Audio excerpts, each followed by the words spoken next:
So hello guys, welcome back to the social studies of class 2nd and this is chapter number 20, Our Beautiful Earth. By the end of this chapter you will know what a globe is. आपको globe के बारे में पता लगेगा. What different landforms are, different landforms के बारे में हमें पता लगेगा. And plants make the air clean. इसके बारे में भी हमें पता पड़ेगा by the end of this chapter. So let's begin. Chapter number 20, Our Beautiful Earth. Look at this picture. Rohan is showing the globe to the Robbie. तो यहाँ आप देख सकते हो रोहन रॉबी को एक वो दिखा रहा है, ग्लोब दिखा रहा है. This is the globe. Do you know what is a globe? आप जानते हैं कि ग्लोब क्या होता है? A globe is a model of the earth. तो ये बिल्कुल एक राउंड शेप में, एक बिल्कुल स्फेरिकल शेप में होता है. And this is the model of the earth. ये अर्थ का मॉडल है क्योंकि हमारी अर्थ भी कैसी है, बिल्कुल स्फेरिकल है और ये जो मॉडल होता है ये भी स्फेरिकल होता है. In the globe the blue area shows water. तो जो ग्लोब में जो ब्लू एरिया होता है this shows the water. The rest of the area is land. और बाकी का जो बचा हुआ एरिया होता है जैसे आपको यहाँ दिख रहा है, this is the land area. About 3/4 of the earth is covered with water. और हमारी जो अर्थ है इसका 3/4 एरिया, यानी कि अगर हम अर्थ को 4 पार्ट्स में डिवाइड करें तो almost 3 part of earth is covered with water and remaining part is land. There is air around the earth. और अर्थ के चारों तरफ एयर भी प्रेजेंट होती है. तो now let's learn about land. What is land part? We lived on the land. तो हम जहां रहते हैं, जो हमारे नीचे दिखाई देती है, जो सॉलिड सरफेस है, this solid surface is called land. We grow crops on it. Land is not the same everywhere.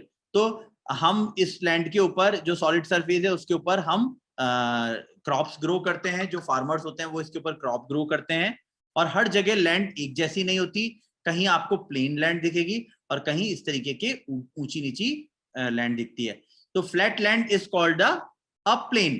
तो ऐसी जो फ्लैट लैंड होती है, बिल्कुल प्लेन जो लैंड है उसको हम प्लेन बोलते हैं.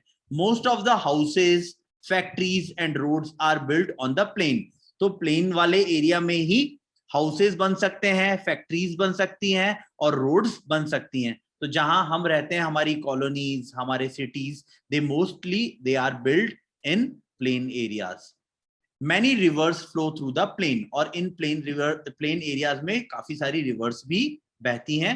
The farmer grow many types of crop on the plains. और क्योंकि प्लेन एरियाज होते हैं इसमें फार्मर्स भी इजीली फार्मिंग कर पाते हैं और बहुत सारी क्रॉप्स को प्लेन एरिया में उगाया जाता है. हाईलैंड्स आर कॉल्ड हिल. और इस तरीके के जो ऊंचे हाईलैंड्स होते हैं इनको हम हिल्स बोलते हैं. In the hills weather is cool even in summers. और हिली एरियाज में गर्मी के टाइम पे भी वेदर कूल रहता है. Very high hills are called mountains. और बहुत जो ऊंची हिल्स होती हैं उनको हम माउंटेन्स बोलते हैं. तो लो लैंड्स बिटवीन द हिल्स और माउंटेन्स आर कॉल्ड वैली. तो आप इस तरीके के जो लो लैंड्स देखते हैं जो दो हिल्स के बीच में से जा रहे होते हैं, प्लेन एरियाज होते हैं थोड़े और नीचे होते हैं, इस तरीके के एरियाज को हम क्या बोलते हैं? वैली. तो दो माउंटेन्स के बीच में जो नीचे वाला एरिया है इनको हम वैलीज बोलते हैं.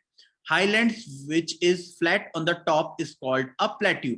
ऐसा ऊंचा एरिया जो थोड़ा ऊंचा भी है बट ऊंचा होने के बाद वो प्लेन भी हो जाता है, इस तरीके के एरिया को हम प्लेट्यूज बोलते हैं. तो जो बिल्कुल टॉप जो ऊंचे हैं और पॉइंटेड है इनको तो हम माउंटेन बोलते हैं.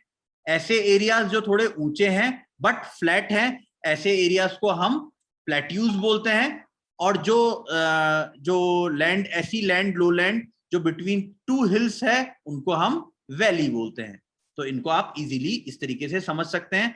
और जो बिल्कुल प्लेन एरिया है और नीचे है उसको हम प्लेन्स बोलते हैं.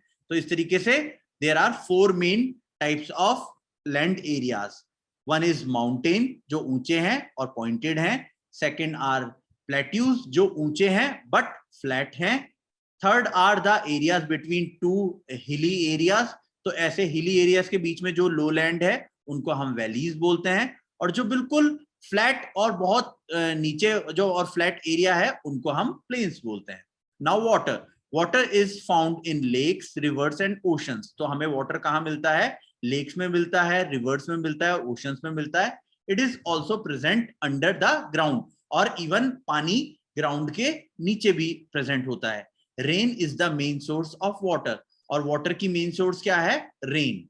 Rain water collects in rivers, lakes and sea. जब बारिश होती है तो रेन वाटर कहां कहां कलेक्ट हो जाता है? It collects in rivers, lakes and seas के अंदर ये स्टोर हो जाता है. Big seas are called oceans, और जो बड़े बड़े सी एरियाज हैं उनको हम ओशंस बोलते हैं. Sea water is salty, we can not drink it. तो जो वाटर सी में चला जाता है वो सॉल्टी हो जाता है और उसको वो पीने लायक नहीं रहता, उसको हम नहीं पी सकते क्योंकि उसके अंदर बहुत ज्यादा नमक मिल जाता है.